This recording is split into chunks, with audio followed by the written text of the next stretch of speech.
এইটা চাই না, ওইটা চাই না, মারামারি, শাহবাগ, পলাশবাড়ি। সেই পলাশবাড়িতে দেখা যাচ্ছে 81 ফুট রাম মন্দির হচ্ছে, আর প্রত্যেক দিন মিছিল হচ্ছে। রাম মন্দির চাই না, মালাউন্ডা দেশ ছেড়ে চলে যাও, হিন্দুরা চলে যাও, মিছিল করতেছে।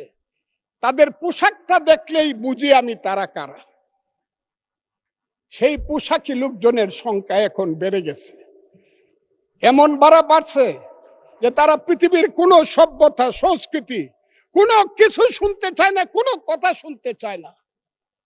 ধর্মকে নিয়ে শুধু ব্যবসা করতে চায়, তারা হলো ধর্ম ব্যবসায়ী।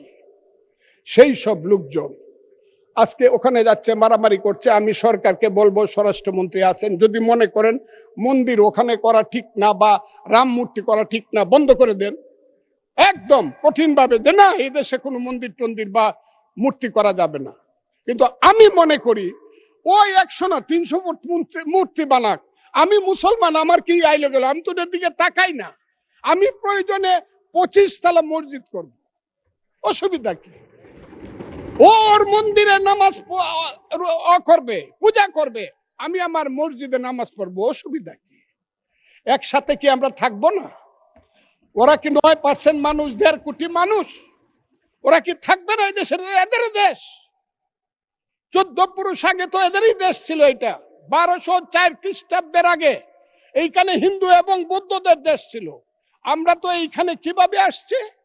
আমরা আসছি হযরত খাজা মাইনুদ্দিন চিশতি রহমাতুল্লাহ আলাইহি, খাজা নিজামুদ্দিন বখতিয়ার খাকি, হযরত শাহজালাল, শাহপরান, গেসুদারাজ, ওই চট্টগ্রামের বাইজিদ বুস্তামি, ওই বাগেরহাটের খান জাহান আলী থেকে ধরে ওলিয়া উলিয়া গাউস কুতুব দরবেশেরাই তো এই দেশে বলছে আইছে, শোনো হে মানুষ ভাই, সবার উপরে মানুষ সত্য, তার উপরে নাই, তার নাম হইল সুফিবাদ।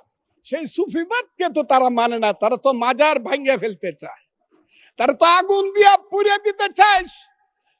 মৌলানা মৌলভী সাহেবদেরকে আমি শ্রদ্ধা করি, কিন্তু পীর সাহেবদের দোষটা কি? যে কুষ্টিয়াতে কুপায় মারলেন কেন?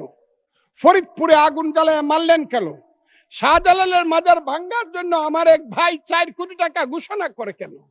এখানে মাজার থাকবে, আপনি যদি মাজারে ইচ্ছা হয় যাবেন, যাবেন না।